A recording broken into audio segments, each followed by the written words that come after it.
Meditations for Every Day in the Year by Bishop Richard Challoner. On the entertainment of hell.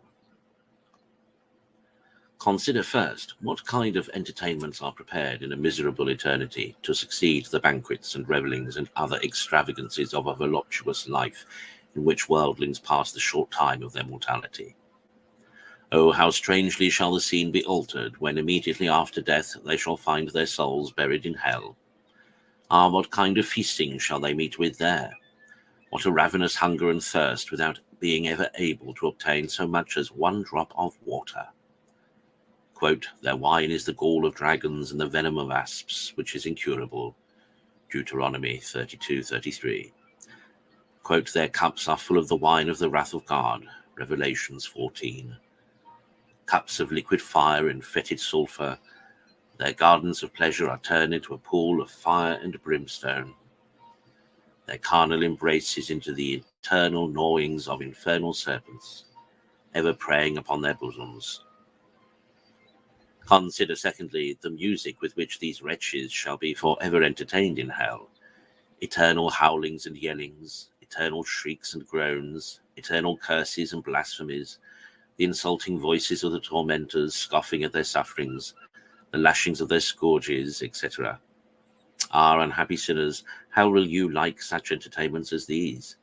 Surely if there were nothing else in hell but the being condemned to an everlasting night in the midst of all this horror and confusion of so many frightful noises, dismal groans, and horrid blasphemies, any reasonable man would choose the worst of temporal evils rather than to be condemned for eternity to such a melancholy entertainment.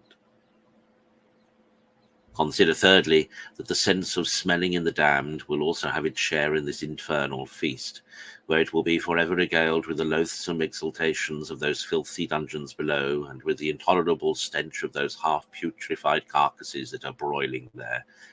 And what shall come in to complete the misery of their entertainment will be the abominable company which they must have with them for endless ages of so many hideous spirits, so many merciless devils, and what will be worse to them than devils, the unhappy partners of their sins?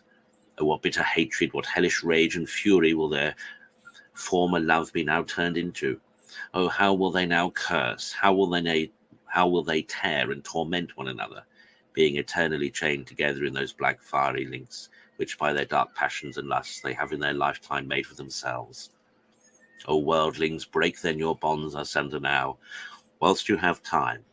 Withdraw yourselves now from all the objects of your criminal passions and all disorderly affections, lest if you carry them with you out of this world, they serve for nothing else but to add to so many fiery links to your everlasting chains, and to bind you down to as many devils.